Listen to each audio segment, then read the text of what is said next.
बिस्मिल्लाहिर्रहमानिर्रहीम। अस्सलाम वालेकुम नाज़रीन, मैं हूं महरीन सब्तैन, देख रहे हैं आप मेरा यूट्यूब चैनल। नाज़रीन, टोबा टेक सिंह वाक़े में आज अदालती कार्रवाई भी थी एक, उस बारे में आपको बताऊंगी कि अदालत के अंदर क्या हुआ, अदालत के बाहर क्या हुआ। अदालत में वालिद को मारिया के पेश किया गया। जैसा वो आ रहा था तो उसके क्या जेस्चर्स थे, क्या उसकी बॉडी लैंग्वेज थी, वो सब तो लोगों ने देखा ही होगा। मुख्तलिफ हमारे जो सहाफ़ी भाई हैं उन्होंने वीडियोज़ भी शेयर की हैं। लेकिन उसके अलावा कुछ बातें जो है जो अदालत के अंदर की गई, कुछ ऐसी बातें जिनके बारे में शायद किसी ने ज़िक्र नहीं किया। मैं इंतज़ार कर रही थी कि शायद कोई इस बारे में ज़िक्र करेगा, लेकिन किसी ने उस बारे में नहीं बताया। वो भी मैं आपको बताऊँगी। और उसके अलावा जो मैंने आपको बताया था कि शहबाज़ और उसकी बीवी और ये सब के सब जो है इनको लाहौर ले जाया गया। वहाँ पर एक बाकायदा टेस्ट जो है वो कंडक्ट होने थे। डीएनए के हवाले से भी इनके सैंपल्स वगैरह तो लिए ही गए थे। लेकिन कुछ ऐसी डिटेल रिपोर्ट्स जो हैं वो आ रही हैं, कुछ ऐसे इंकशाफात हो रहे हैं जो बड़ा हैरान कर रहे हैं। इसलिए भी कि जो इनका बाप है, उसने पुलिस को एक बयान दिया है। वो बयान जो है वो जज साहब के सामने पेश किया गया है। उसके अलावा ये शहबाज और फैसल दोनों का एक-एक बयान जो है वो भी सामने रखा गया है, क्योंकि अभी तक तो वो बातें हैं जो लोग सिर्फ जानते हैं क्योंकि फैसल ने बाकायदा तौर पे मीडिया के सामने आकर ये बोला। जब वो गाड़ी में बैठा हुआ था तो मीडिया के लोगों ने उससे सवाल किया कि तुमने क्या किया? उसने कहा हाँ मैंने किया।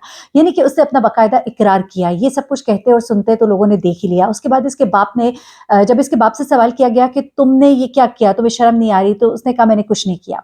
और इसने किया, अपने बेटे की तरफ इशारा कर दिया। आज भी जब अदालत के बाहर अगर आप उसकी बॉडी लैंग्वेज देखें, तो जब उससे सब सवाल कर रहे थे तो उसके चेहरे पर बड़ी शर्मिंदगी के आसार थे। जो भी था काम बहुत ही गलत है। जिस तरह से ये बेशर्म इंसान वहाँ पे बैठा हुआ था, अपने दूसरे बेटे को, अपनी बेटी को मारते हुए देख रहा था, जिस अंदाज में उसको पानी पेश कर रहा था, यानी कि ये बाकायदा वहाँ पे बैठा हुआ था और उसकी इजाज़त, उसकी कंसेंट के साथ उसकी बेटी को मारा जा रहा था। वो बेटी जो उस दिन रोज़े से थी, वो बेटी जो अपने बाप को रोज़ वहाँ पे चाय पिलाती थी, उसका ताया कहता है कि ये बेटी जो है ना, ये मैं रोज़ अपने भाई के पास जाकर बैठा करता था और वहाँ पर ये बच्ची जो है ये रोज़ उसको चाय देने आती थी और इसकी एक 1000 मंके की एक तस्बीह थी, यानी कि ये तस्बीह पढ़ती थी और मतलब अच्छी नेक लड़की थी। अच्छा, अब वो बेटी जो है उस बच्ची को अपने सामने मरने की इजाज़त दे रहा था। इसमें पूरे का पूरा ख़ानदान इन्वॉल्व्ड है और अब इस बारे में बाकायदा तौर पे पुलिस ने जो पूरी एक रिपोर्ट मुरतब की है, अभी तक इनके बयानात की रोशनी में उन सब में उन्होंने इस बात का इकरार किया है कि ये अच्छा, अब कुछ चीज़ें, क्योंकि देखिए पोस्टमार्टम रिपोर्ट तो इनिशियल रिपोर्ट आई जिसमें गर्दन की हड्डी टूटी हुई है, जिस्म पे ये निशान है, एक साइड उसकी सारी फिसी हुई है, ये सब कुछ तो था। लेकिन एक वो रिपोर्ट है जो डीएनए की रिपोर्ट है, जो with in a month span जो है वो एक्सपेक्ट की जा रही है आ जाएगी, क्योंकि जितना ये हाई प्रोफाइल केस है, कभी-कभी ये बहुत लेट कर देते हैं इसको, लेकिन इस केस में ये कहा जा रहा है कि within a month span DNA report आ जाएगी। लेकिन पुलिस ने तफ्तीश में इस बात को वाज़ेह कर दिया है कि बाकायदा तौर पे फैसल ने इस बात का इकरार किया है और इस पूरे सिनेरियो में पुलिस की जो फाइंडिंग है वो ये है कि ज़्यादती करने वाला सिर्फ़ और सिर्फ़ फैसल है, ना बाप है, ना शहबाज़ है। लेकिन हैविंग सेड दैट, शहबाज़ और बाप जो है इस केस में किसी तरह से बरी-ज़िम्मा नहीं है। शहबाज़ का एक अपना किरदार था, बाप का एक अपना किरदार है। मैं अगली वीडियो में आपको बड़ी डिटेल में बताऊँगी कि इन दोनों भाइयों की बाकायदा तौर पे थाने के अंदर एक लड़ाई हुई। इस लड़ाई के अंदर उस वकील के सामने इन्होंने बाकायदा तौर पर इकरार किया। शहबाज़ ने भी कुछ बातों का, क्या बातें बताई, क्या हुआ था, आखिरी ऐसी क्या रंजिश हुई शहबाज़ की अपने भाई के साथ कि उसने वो वीडियो वायरल की, क्या बातें थी, वो उस वक़्त तक चुप क्यों रहा? ये सब कुछ जो है वो बड़ी एक्सक्लूसिव कुछ इन्फॉर्मेशन है, वो मैं आपको बताऊँगी। लेकिन अभी जो मैं आपको बातें बता रही हूँ, वो ये है कि एक तो ये बात जो है कि कत्ल का मकसद क्या था? कत्ल का मकसद जो है वो बड़ा ही शर्मनाक है। इस बच्ची के हवाले से अभी जो कुछ तफ्तीश के बाद पुलिस ने बात डिक्लेयर की है, वो ये कहा है कि बच्ची जो है वो उसके प्रेग्नेंट होने या ना होने के बारे में अभी कुछ नहीं कहा जा सकता है। लेकिन ये पूरा ख़ानदान जो है ये इसके अंदर इन्वॉल्व था और लड़की को मारने की वजह इन्होंने पहले तो ये कही पुलिस को, उसके ऊपर बदकारी का इल्ज़ाम लगाया। वो एक इंसान जो अब इस दुनिया में मौजूद नहीं है, जो अपने बारे में कुछ नहीं बता सकता। लेकिन अल्लाह ने ऐसा इंसाफ़ किया कि उन्हीं के हाथों से वीडियो भी बनवाई और उन्हीं के हाथों से वीडियो बनवा के उन्हीं के हाथों से वायरल भी करवाई। और वीडियो वायरल करने वाला और बनाने वाला जो है वो खुद भी बेकसूर नहीं है। और यहाँ तक कि उसकी बीवी का एक बड़ा किरदार जो है वो सामने आया है और उसकी बीवी ने उस टाइम पर क्या कुछ किया था, ये चीज़ें जब आप सुनेंगे तो आप परेशान हो जाएँगे। उसके बाद 2 दिन का रिमांड जो है इनका दिया गया और कल शहबाज़ और उसकी बीवी को अदालत में पेश किया जाएगा। और अदालत में इन्होंने क्या कहना है, किस बात को ये मानते हैं, नहीं मानते हैं और जो इन्होंने पुलिस को अभी तक बातें बताई है वो सब की सब नोट डाउन है, वो ज़ाहिर-सी बात है अदालत में पेश की जाएँगी। लेकिन बच्ची के ऊपर पहले बदकारी का इल्ज़ाम लगाया कि उसको हमने जो मारा है उसके पीछे वजह जो है ये है।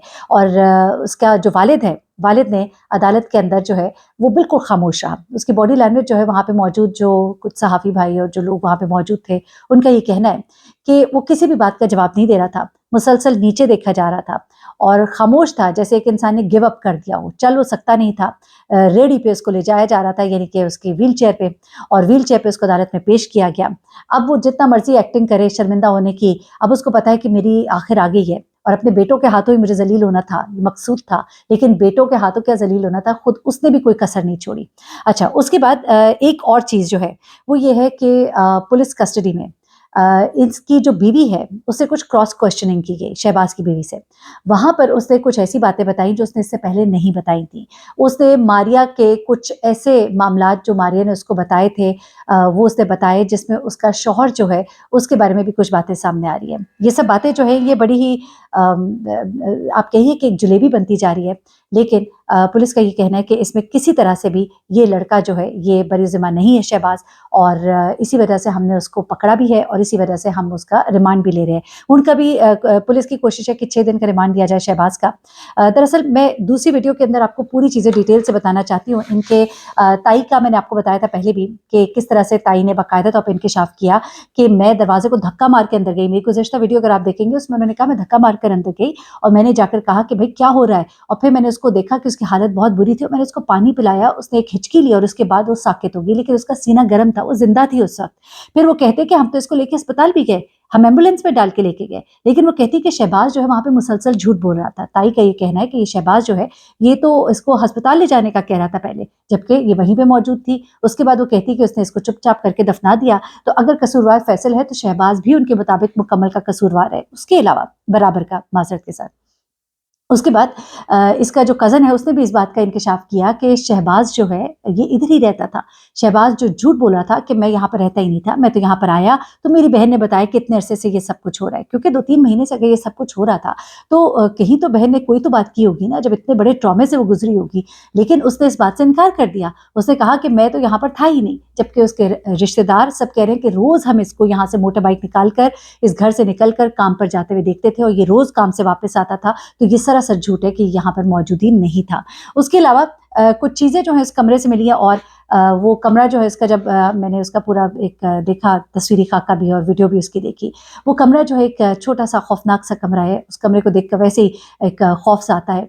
एक कोने में दीवार के साथ चारपाइयाँ हैं, जो चारपाई के ऊपर चारपाई लगी होती है, जैसा लोगों ने सहर में डालनी होती है, तो चारपाइयों को एक जगह इकट्ठा कर दिया जाता है। उसके बाद वो 2 चारपाइयाँ हैं, जिनमें से एक चारपाई जिस पर इसका बाप बैठा था और दूसरी चारपाई जिस पे ये लड़की जो है लिहाफ ओढ़ के लेटी थी और इसके भाई ने इसके ऊपर बैठकर इसके मुँह पर तकिया रखा था और इसको कत्ल कर दिया था। और फिर साइड पर नीचे कुछ बोतलें भी गिरी हुई हैं, जिनमें कोई पानी की बोतल है, कोई 7 अप की बोतल है और इस तरह से नीचे बोतलें गिरी हुई हैं। और वो कमरा जो है उससे खून की बू आती है। उस कमरे में एक अजीब-सा माहौल है, एक अजीब-सी खौफ़नाक और दिल दहला देने वाला सा एक मंज़र लगता है उस कमरे का। उसके अंदर दाखिल होकर इंसान को ऐसा लगता है, ऐसा महसूस होता है कि जैसे किसी कब्र में दाखिल हो गया। अल्लाह ताला इस तरह के तकलीफ़ से हर किसी को बचाए और इन लोगों को, ज़ालिमों को अंजाम तक पहुँचाए। मैं आपको इंशाल्लाह अगली वीडियो के अंदर बहुत एक्सक्लूसिव चीज़ें बताने वाली हूँ। ये वीडियो जो है ये एक्सक्लूसिवली आज अदालत के अंदर क्या हुआ, अदालत में पेशी और इन तमाम चीज़ों से मुतल्लिक थी। अपना बहुत ख्याल रखिएगा, दुआ में याद रखिएगा। अल्लाह हाफ़िज़।